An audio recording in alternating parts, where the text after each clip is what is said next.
بسم الله الرحمن الرحيم الحمد لله رب العالمين نحمده على هدايته الشاكرين على نعمائه التي لا تحصى ولا تعد لك الحمد يا رب في السراء والضراء وفي الشدة والرخاء ثم الصلاة والسلام على حبيبه وصفيه سيد الأولين والآخرين محمد وعلى آله الطاهرين المعصومين المنتجبين اللهم صل على محمد وآل محمد وعجل فرجهم. Sisters and brothers, Assalamu alaikum wa rahmatullahi wa barakatuh. Dear viewers, welcome to another of our program for month of Ramadan 2023. May Allah accept your fasting, supplications and du'as inshallah during this blessed month. We'll return to another section of Du'a Abu Hamzeh al-Thumali that has become the main or the central focus for our conversation during this blessed month. Imam Sajjad, after the opening statements that we have already spent few nights discussing them, begins to unpack various themes, concepts that are necessary or critical or important for the person or people should know about them. This section starts with a profound statement. بك عرفتني وأنت دللتني عليك ودعوتني إليك ولولا أنت لم أدر ما أنت. Through you I have come to know you, and you showed me the way and called me to yourself. Had it not been for you, I would have never known who you are. The theme presented in this section of Du'a Abu Hamzeh is similar to another dua that we have, in which we ask Allah subhanahu wa ta'ala to tell us who Allah is and become the source of our knowledge of Allah, and that is dua Imam al-Asr ajjalallahu ta'ala farajahu al-sharif. Allahumma arifni nafsak fa innaka in lam tu'arrifni nafsak lam a'rif rasulak. O Lord, make yourself known to me, as if you don't, then I will not be able to know or recognize your messenger. The theme that is being presented here has huge literature about it in our sources, both in a philosophical sense, in the theological sense, as well as in the mystical and irfanic sense. The overall theme is Ma'rifatullah Billah. How do we recognize Allah through God and by God? Or in general, how do we know, how do we understand Allah?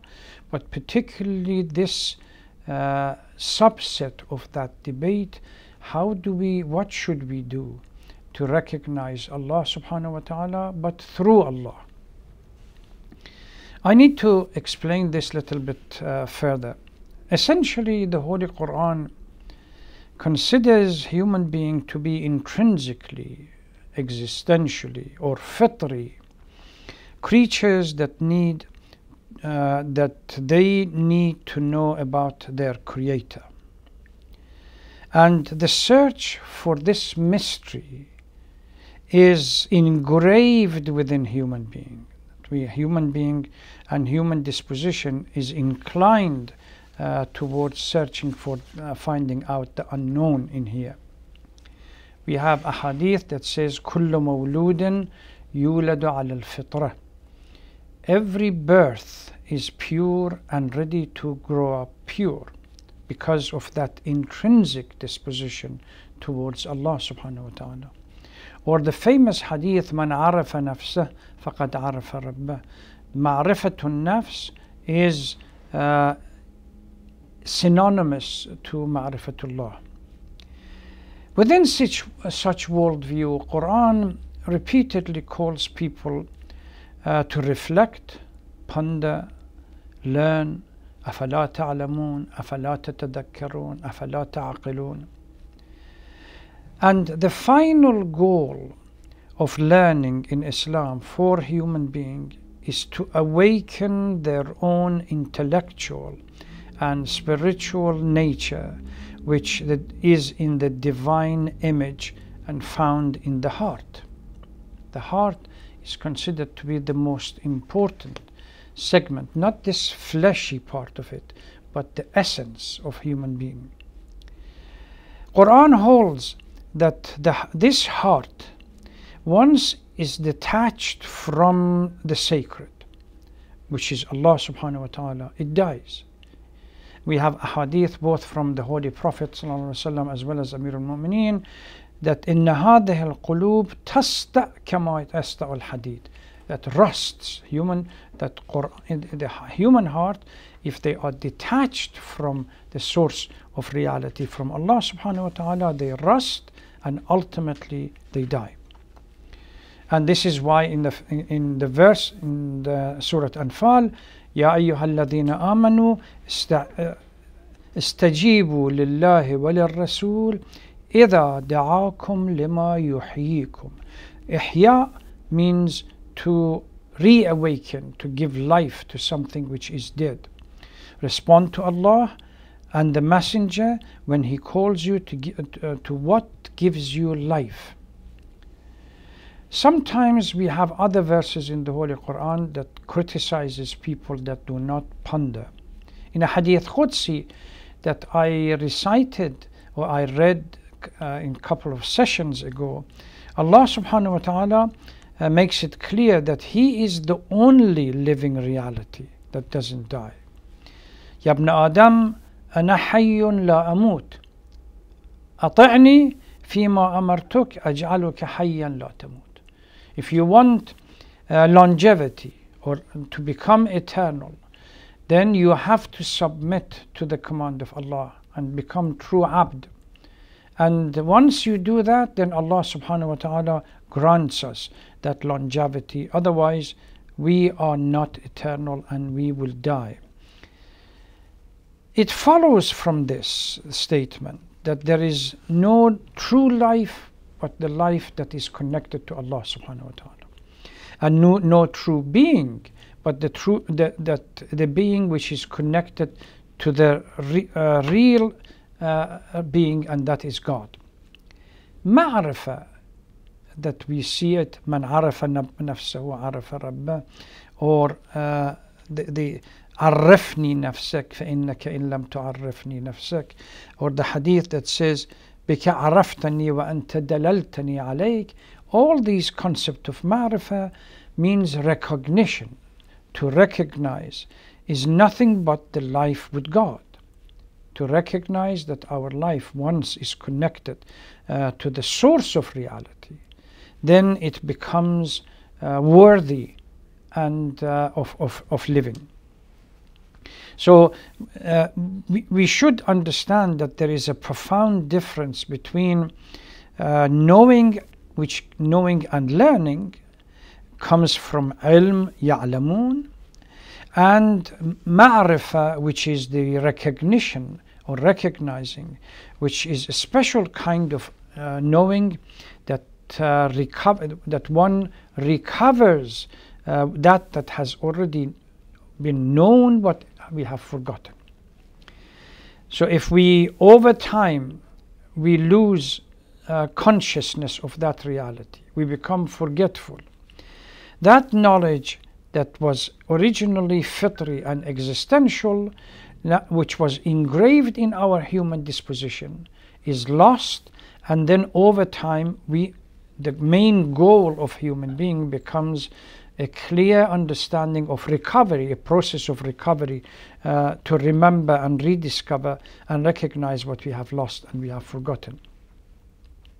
In a simple language, if we want to establish a distinction between ilm and ma'rifah, Knowledge that comes out from ilm is the elimination of one's ignorance in the intellectual sense. That means reading books, attending lectures, and listening, associating with the scholars, etc., etc.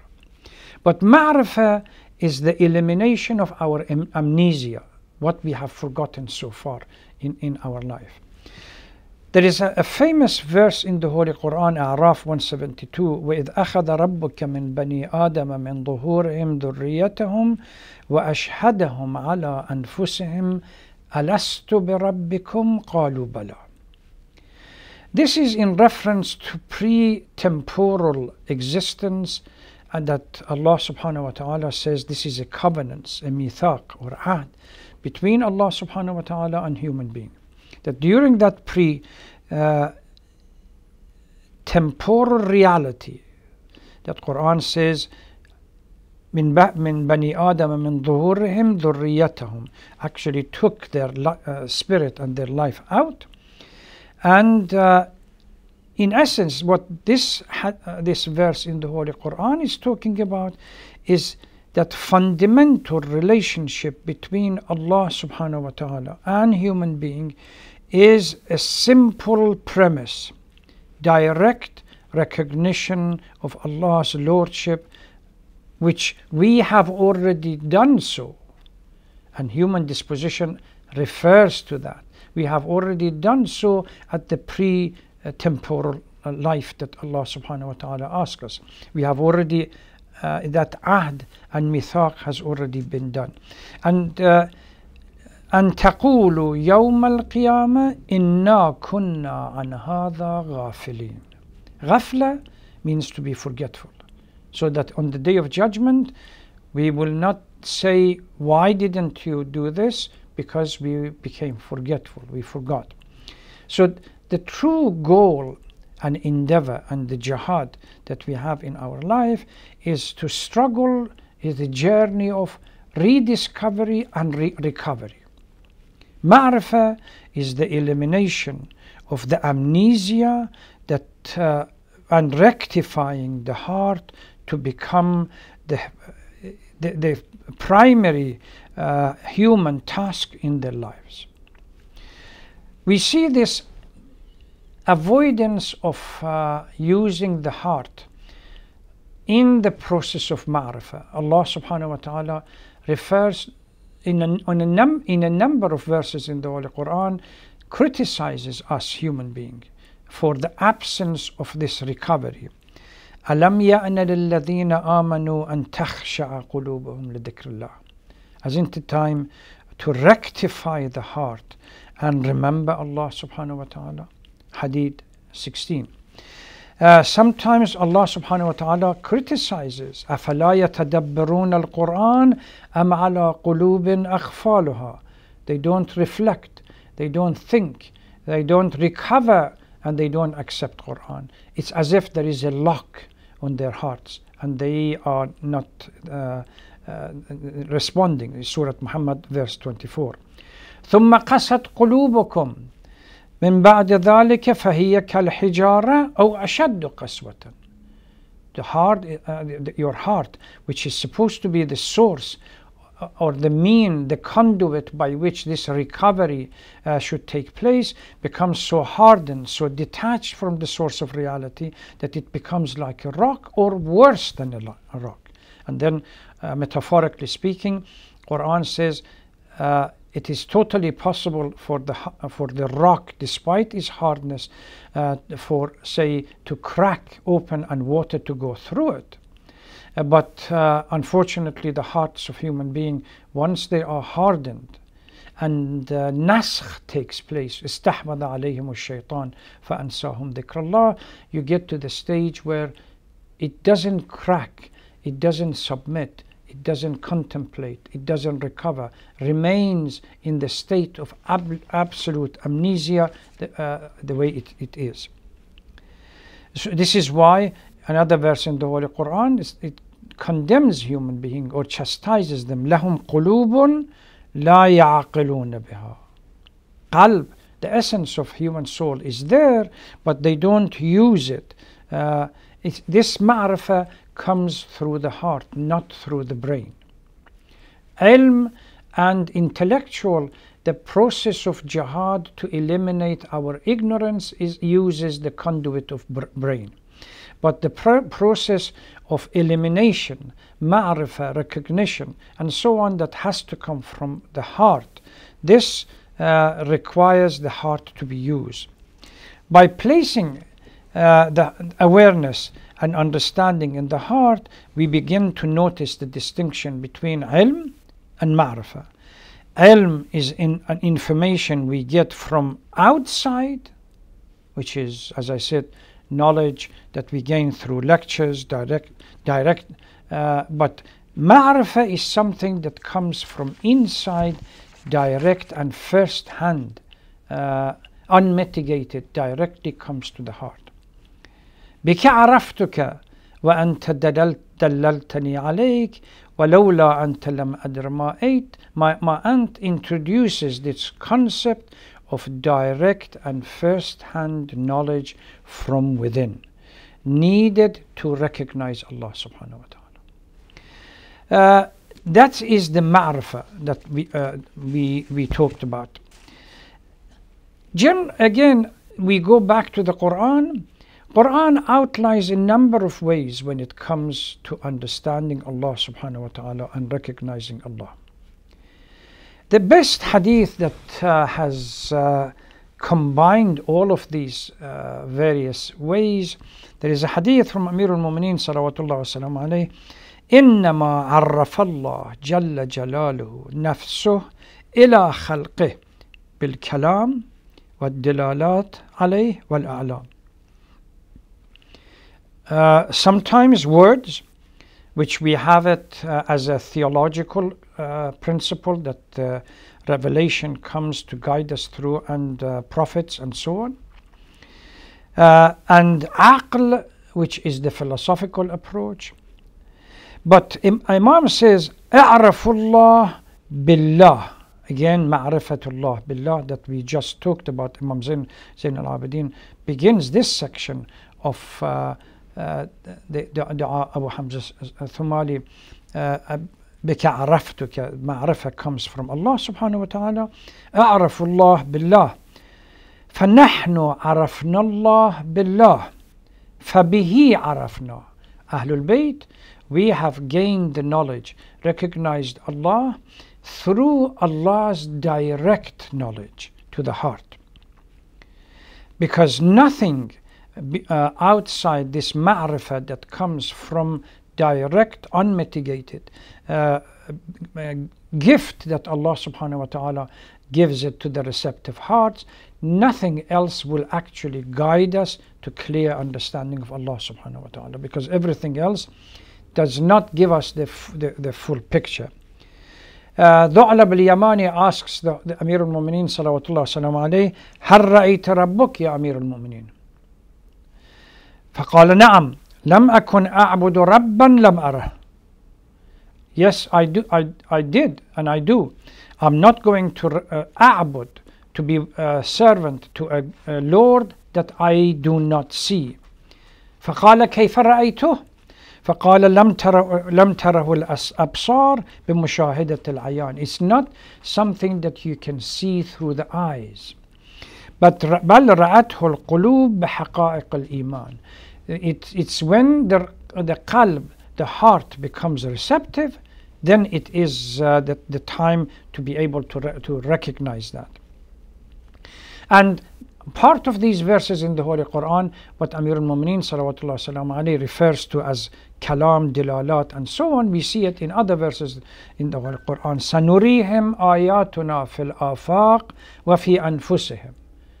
There is plenty of signs that Allah subhanahu wa ta'ala has given it in afaq, in the cosmos, in the environment, as well as ourselves. حَتَّى يَتَبَيَّنَ لَهُمْ أَنَّهُ الْحَقِّ. If we really have a receptive heart, reflective heart, that we are ready to think and reflect, there is ample proof around us to guide us and lead us to Allah subhanahu wa ta'ala. Sometimes even in the cosmos around us. وَفِي الْأَرْضِ آيَاتٌ لِلْمُوقِنِينَ وَفِي أَنفُسِكُمْ أَفَلَا تُبْصِرُونَ. In yourself as well as the earth. All of these are signs. Sometimes with regard to the Arab Jahiliyyah, Quran says, أَفَلَا يَنْظُرُونَ إِلَى الْإِبِلِ كَيْفَ خُلِقَتْ. Because you are associated, or Arab Jahiliyyah is associated with Ibil and camel, let them reflect on the creation of camel. How unique is this creation? And how complex this creation is. Or sometimes Quran says, why don't you reflect on the birds as they fly? إِلَى الطَّيْرِ.